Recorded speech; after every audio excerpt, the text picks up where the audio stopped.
Diáspora Spot, a alma portuguesa no mundo.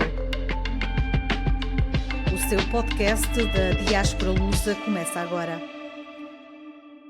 Bem-vindo ao Diáspora Spot, o podcast da Diáspora Lusa que dá voz aos portugueses espalhados pelo mundo.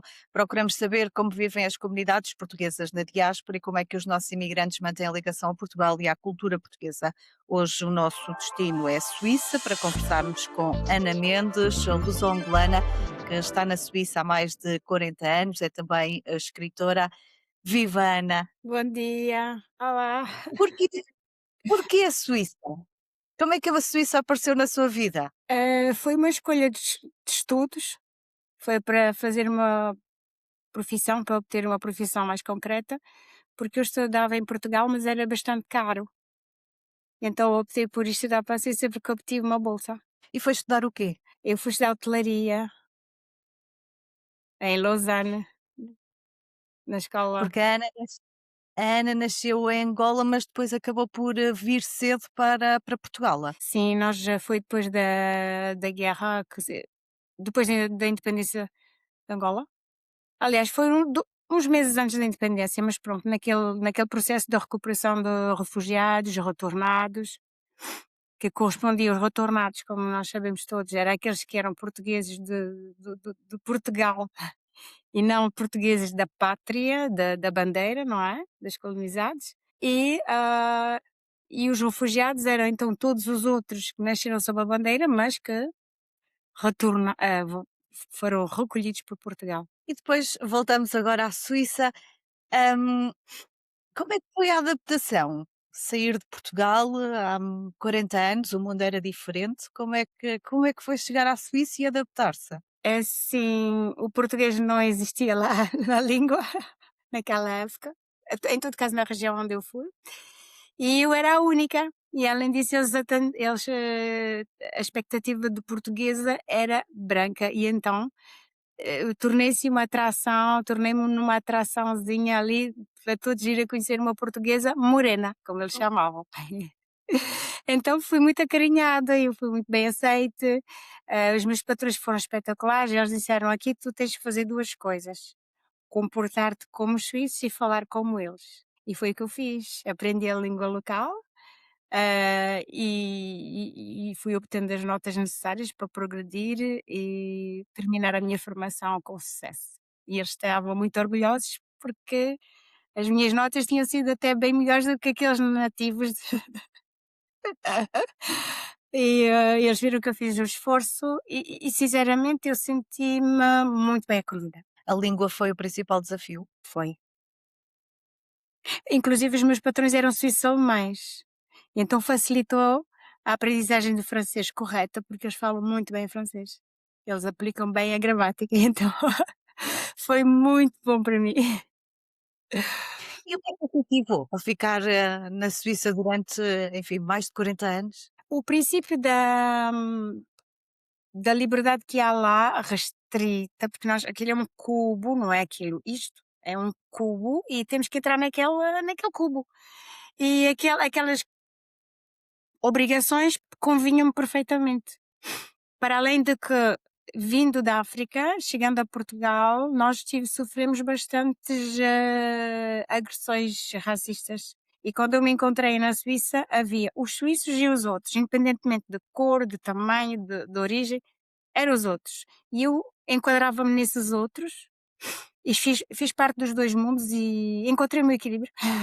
A luso-angolana, como é que começou esta história da sua vida da imigração? Julgo que foi com um avô que foi para Angola. Exato, exato. Na altura era o inverso, não é? Eram os europeus que iam para a África para descobrir, para explorar, para desenvolver. E foi assim que o meu avô se encontrou em África, encontrou-se em Angola, casou-se com uma nativa e teve 2 filhas, uma a minha mãe. Então a integração, eu acho que o povo português tem essa facilidade de integrar-se e adaptar-se e não tanto como o invasor, mas como aquele que vem e abraça também um pouco os outros, sabe? Vendo na história. O português tem contacto familiar com praticamente todos os povos onde eles estiveram. E esse fator é muito importante, porque há uma mixidade e não se pode dizer português de Portugal só, português de Índia, português de Macau, português de África, português de Brasil, eh, da América Latina também, que também estiveram por lá. E esta facilidade acho que perdura na nossa é genuíno e é o que facilita. Com quantos anos é que sai de Angola? Aos 9 anos, E a cultura portuguesa estava presente na família? Portanto, já totalmente. falamos do seu avô, portanto, e depois a sua mãe, mas como é que essa cultura estava presente na Porque o meu pai também é português. E, nós vivíamos como em Portugal. Eh, no tempo de Salazar foi instaurada esta ideia de reconstruir um novo Portugal em Angola. Era mais ou menos esta a ideia. E a rádio era em português, o cinema todo era tudo, arranjado e preparado em português, tirando os filmes americanos que chegavam, que a gente ia ver normalmente. Esse não, nunca foram duplicados, era sempre traduzido com as com esse. legendas? Mas sinceramente era um mundo português. Nós vivemos em português, nós falávamos em português, aliás era obrigatório falar-se português. Houve mesmo um período em que era proibido falar-se a língua do sítio, das regiões onde nós vivíamos, pronto, Umbundo, Quimbundu, etcétera. Isso era reservado mesmo ao às outras comunidades. E a comida era portuguesa, portanto, todos os hábitos foram ficando. A bandeira, nós tínhamos que cantar o hino português, não é? Assim como rezar antes de iniciar cada aula. Então, pronto, sempre esteve presente. Hoje, sente-se mais portuguesa, angolana, suíça, enfim, ao fim de 40 anos, provavelmente já viveu quase mais aí do que terá vivido em Portugal ou mesmo em Angola, não é? Eu acho que eu perdi, no fundo, o sentido de onde é que eu sou, de quem é que eu sou, a quem é que eu pertenço, porque finalmente eu não pertenço a ninguém, eu sinto-me bem em todo lugar. E acho que foi graças a essas viagens, à cultura onde eu me adaptei também, que eles aceitam muitas nacionalidades. Só na cidade de Bebê temos mais de 120 nacionalidades diferentes. E é uma cidade que tem 20.000 habitantes, é assim, incrível, e é uma mixidade tão organizada e ao mesmo tempo leve, que toda a gente tem o seu espaço, então não posso, eu identifico-me como portuguesa, tenho muito orgulho, mas quando estou em instituições suíças eu sinto-me muito suíça. Quando estou a ouvir a minha música angolana eu adoro e sinto-me angolana. Eu como comida angolana, então é assim, sinto-me muito bem no mundo. Sim, português quase que também é isso, é sermos um bocadinho dos sítios por onde passamos e das experiências que vivemos. É. Em relação ainda a esta sua história, nomeadamente a questão e da história da imigração, com o seu avô ir para Angola, acabou por pôr essa história num livro infantil. Quer-me falar um bocadinho sobre isso? Foi porque, como é óbvio, na altura haviam coisas que se passavam, situações, atitudes que hoje seriam condenáveis e, a história nem sempre termina bem, nem sempre é feliz, nem sempre tem aquele happy end, mas, eu passei a encarar isso como um desafio para a educação e tornei essa história lúdica, tornei essa história infanto-juvenil para que comecemos a ensinar de base que a tolerância é muito importante, que a aceitação do outro é imprescindível, é devia ser obrigatório. E então, narro a história justamente da imigração do meu avô e adaptação em África, da Europa para a África, de Portugal para a África, eh, a relação que ele teve com a minha avó angolana e o que é que se tornou mais tarde. O desfecho não foi o mais bonito, não foi o mais feliz, mas sobreviveram e eu estou cá hoje, meus filhos estão cá hoje, portanto, esta mixidade é importante que continue a existir e esta tolerância. No livro eu falo de um jardim, porque eu considero o planeta como um grande jardim em que todos nós temos o nosso perfume, a nossa característica e temos que saber aceitar ou contornar aquelas espinhas que alguns têm a mais. Ser escritora não é a sua atividade principal. Como é que começou a escrever, e quando é que se aventurou no mundo da escrita? Tendo uma mãe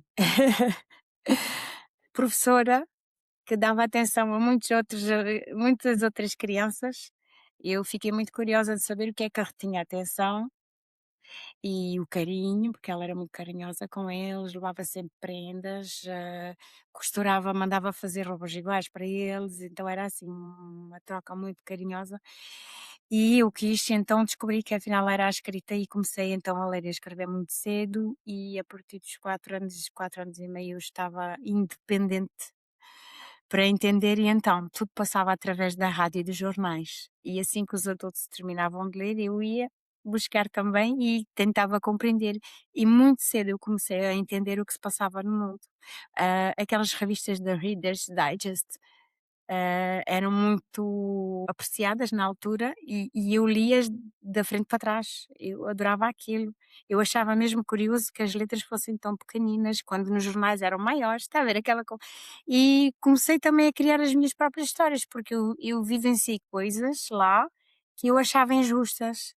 E eu comecei a ver as diferenças que havia entre mim, menininha, e as outras que eram só raparigas. Está a ver a diferença da palavra? E então eu Sim. comecei aliás, eu era super curiosa, ainda sou curiosa, às vezes dizem que a curiosidade mata, mas eu acho que ela instrui.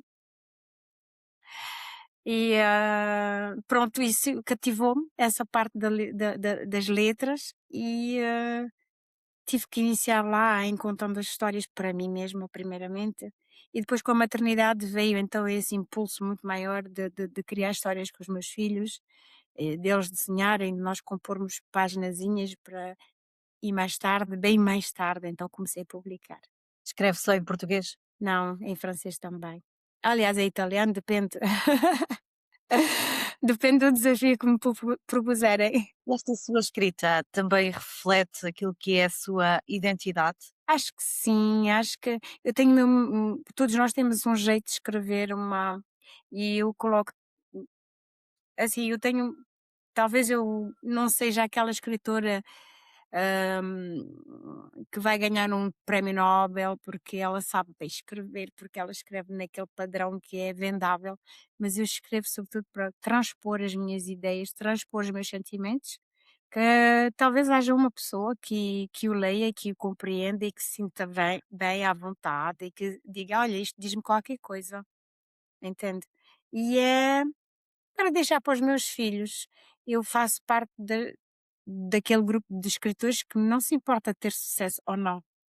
Escrevo porque gosto, porque amo, porque quero que os meus filhos um dia tenham curiosidade e que peguem num livro e abram as páginas e digam: "Ah, a mamãe pensava isto, daquilo. A mamãe falava assim naquela altura." Comparar até como histórico, dizer: olha, na altura passavam-se assim as coisas." Embora hoje as informações sejam muito rapidamente adquiridas, e assimiladas pela internet. Falava aí dos seus filhos, já os tinha referido anteriormente. Fazê-los crescer, na Suíça, e transmitir-lhe também aquilo que foi, as suas raízes e que são as suas raízes, foi também um desafio ou foi fácil? Foi muito fácil, porque eu sou uma pessoa muito aberta e eu não digo que luto, mas eu defendo, ah, a identidade de cada um. E, vivendo na Suíça, nós temos a oportunidade de ter muitas crianças de diversas origens, que falam outras línguas, e as crianças já mergulham nesse conceito. E então é só continuar em casa, exatamente. Não esquecendo que precisamos de manter a nossa, identidade linguística, contacto com as nossas famílias, saber o que é um cozido à portuguesa, o que é uma sardinha grelhada, saber que a Amália era uma grande cantora, saber que o António Variações era uma pessoa especial, entende? Que o nosso cinema português é muito bom, então temos que manter isso dentro de casa, para que as crianças tenham uma base, para que um dia nós partimos e eles dizem: "Ah, a minha avó fazia assim, a minha mãe disse-me", haver um legado histórico da nossa identidade, sem esquecer o país onde vivemos, claro. Algum hábito português que mantenha e que ao fim destes 40 anos ainda não tenha conseguido largar? Sim, é ir tomar o meu galão, comer o meu pastel de nata. Isso é qualquer coisa que ficou ao domingo. É, E é fácil fazer isso na Suíça? atualmente sim, antigamente era um luxo e não, tinha que vir a Portugal. E então assim que chegava ao aeroporto era aquela primeirinha coisinha que nós fazíamos.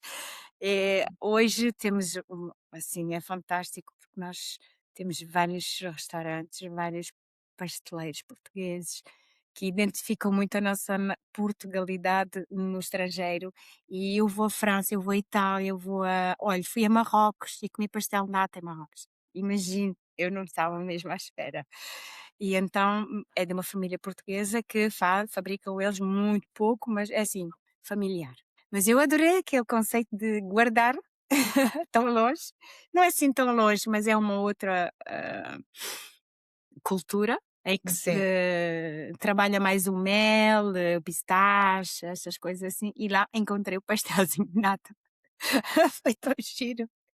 Senti-me assim: "Olha, estou em casa outra vez?"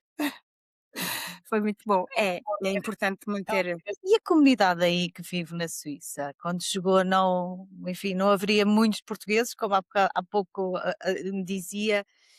Como é que foi a evolução ao longo destes 40 anos? Oh, fantástica, fantástica. A partir dos anos 90 começaram, hum hum hum, sim, foi mais a partir dos anos 90 começou a haver uma é assim, eu não quero estar a dizer mentiras, porque na Suíça alemã havia muitos portugueses já que trabalhavam, ok?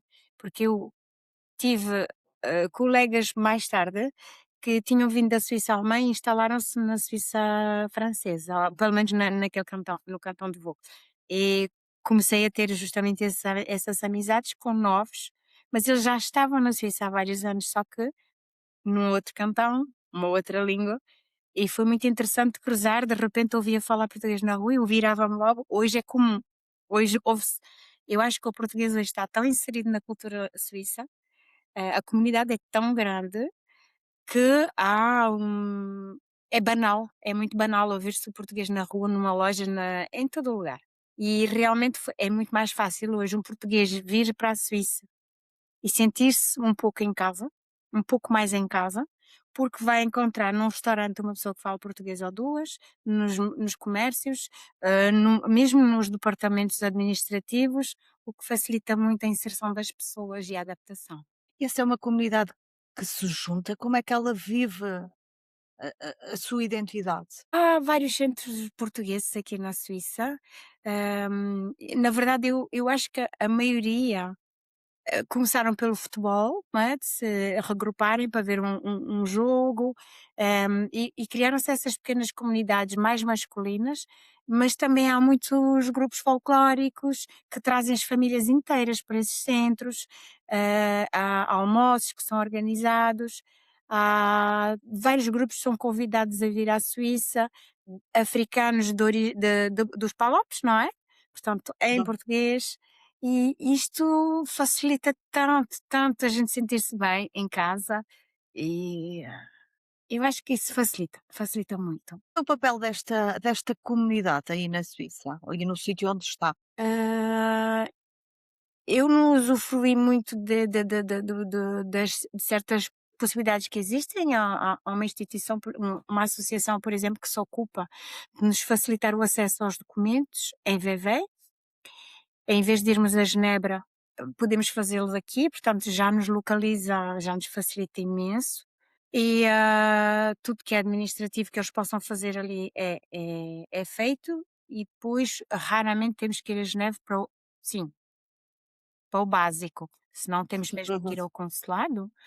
E, também por várias informações, eles conseguem informar as pessoas de certos direitos, certos deveres, auxiliar com advogados ou fazer a ponte entre certas instituições, e há também aqueles que trabalham com sindicatos, que ajudam também a essas ligações. essas conexões necessárias para, às vezes, para as pessoas que não estão informadas ou que necessitam ou que sofreram acidentes e que precisam de ir mais além com os processos.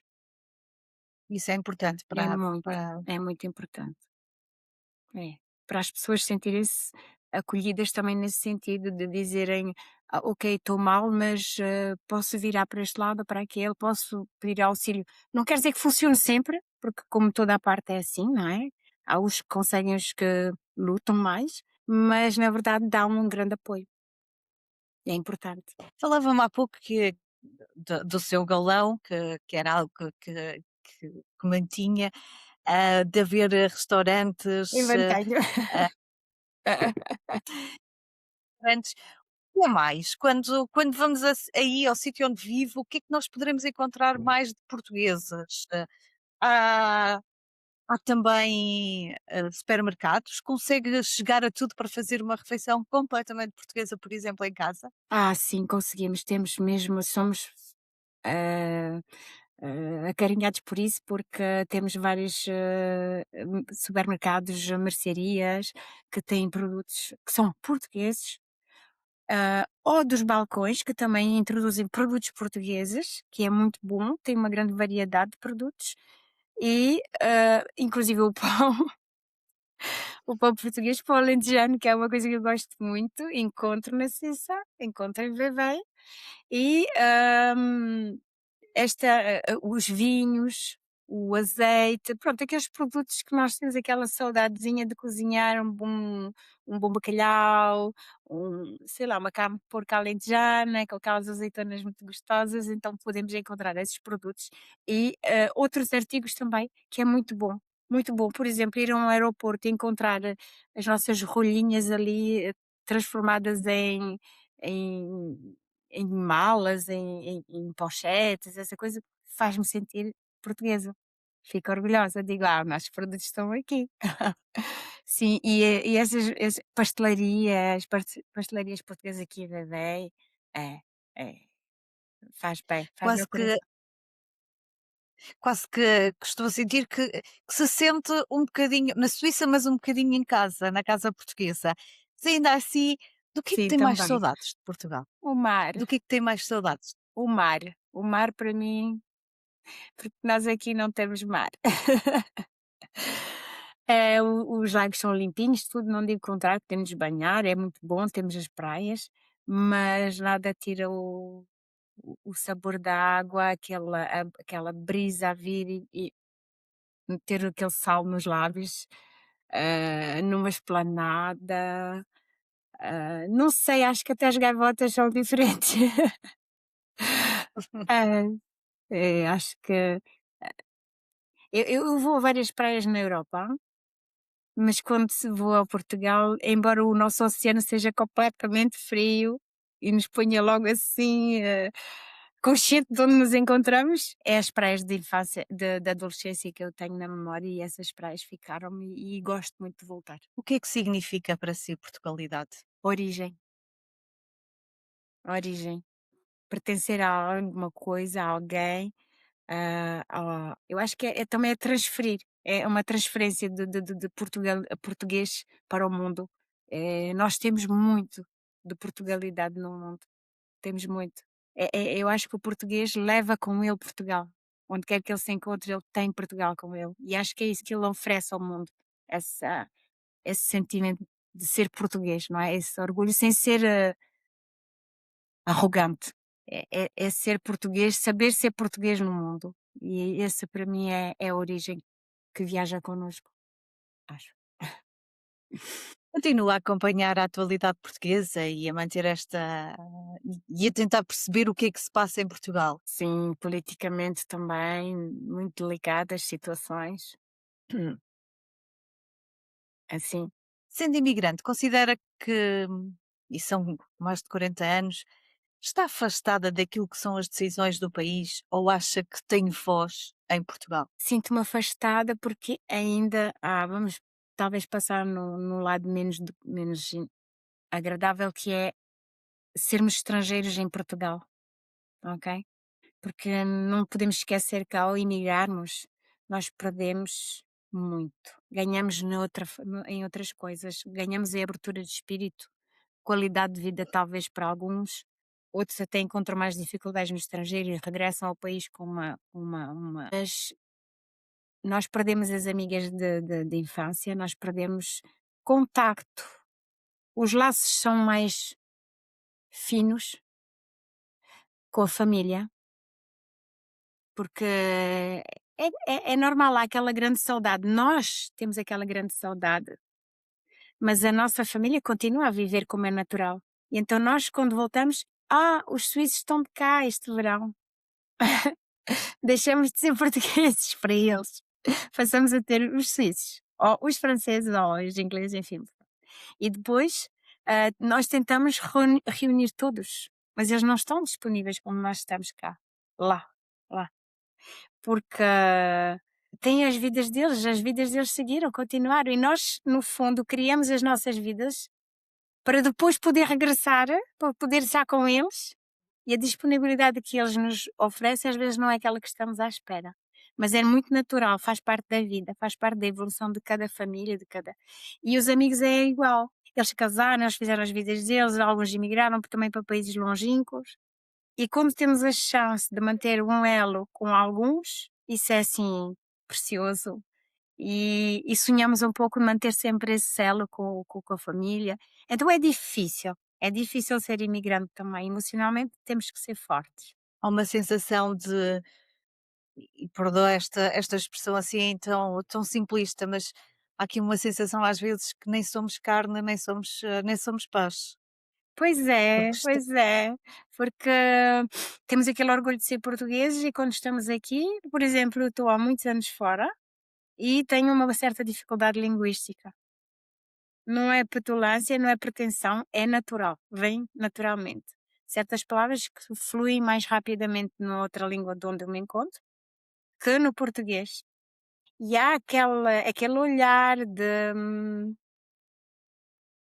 desagradável, desconfortável, que as pessoas nos dão por não sabermos a nossa língua perfeitamente, percebe? Então esta aham. já é aquela pequena distância que se cria entre o português imigrante e o português do país. E nós temos que nos adaptar, então esse sofrimento lento, assim, mas fundo, como é um pano de fundo, nós temos que nos saber adaptar a isso, temos que saber tolerar essas pequenas, esses pequenos percalços do cotidiano quando estamos cá lá de férias. Em termos dos seus direitos de cidadania, acha que o país a ouve enquanto portuguesa fora do país? Ele até poderia ouvir, mas, por exemplo, quando eu votei, os meus votos chegaram bem depois, de já tinha outra vez aconteceu que perderam-se, não chegaram ao destino ou houve problemas. Então eu acho que há por exemplo, aqui na Suíça nós temos o voto por correspondência que funciona muito bem. Isso devia ser verdadeiramente feito de maneira que nós possamos dar voz também o nosso voto seja contado também. E isso ainda está um bocadinho tremido. Eu sei que há esforços a fazer de parte e de outra, mas nem todos podem ir votar ao consulado no dia que é necessário, nem todos podem ir a Portugal votar, não é fácil, não é fácil. Mas pronto, há uma abertura para isso, mas não somos tomados muito a sério às vezes. Ah, seríamos a segunda classe de Portugal para certas atitudes, certas decisões. Alguma coisa da Suíça gostaria de ver, ou que, no seu entender, poderia ser replicada em Portugal? Sim, a educação nas escolas, o sistema escolar da Suíça funciona e um sistema que eles têm, por exemplo, as crianças que vêm de outros países, eles têm aulas ao lado, auxiliados. E não só, cada país tem os seus próprios professores e o ensino suíço permite que todas as semanas eles se encontrem para dar aulas na língua deles. Então as crianças têm uma equivalência no país de origem e têm os estudos na Suíça equivalentes também para a Suíça. Isso é muito bom. Por exemplo, o meu filho pôde seguir os dois, porque o meu filho, o pai dele é italiano, e pôde seguir, ele tem a equivalência da escolaridade obrigatória na Itália e da escolaridade obrigatória de Portugal, tendo estudado na Suíça, tendo-se formado lá, aqui. Então quer dizer que isso poderia ser transferido para cá, dar esta abertura. E provoca maior aceitação de jovens adultos e haver menos discriminação, eu diria. Ana, para terminar, pensa regressar a Portugal definitivamente? Sim, sim, é um desafio em construção. É um desafio em construção, sim. E, se possível, Pois. perto do mar. E acha que é uma decisão fácil? Acha que vai ser, vai ter que passar novamente por um período de adaptação? Quais são as suas expectativas para este regresso? Está alinhavado, não está mesmo pensado nem amadurecido, porque digamos que a nível administrativo vai ser um bocadinho diferente. As facilidades que nós temos aqui na Suíça não são as mesmas que em Portugal. A administração é um pouco mais lenta para certos assuntos, outros até vai muito bem, muito fluido e até são muito disponíveis, mas depende onde eu me situar, depende onde eu me instalar, não é? Se for para um sítio calmo e tranquilo, vou ter todo o lazer de descobrir isso, mas se for para uma grande cidade, vai ser aquele tumulto, não é? E então, claro, bichas e uma coisa que me perturba muito realmente em Portugal são essas bichas, essas esperas inúteis de departamentos, às vezes, que uma vez quando chega a nossa vez, afinal não era o bom local, tem que se recomeçar, aí porque vão fechar agora no dia seguinte. Então, essa parte que será talvez um dos desafios para mim, se não, acho que não, acho que voltar a casa seria muito bom. Obrigada, Ana, por esta viagem até à Suíça. O Diaspora Spot regressa na próxima semana à procura de alma portuguesa no mundo, num novo destino.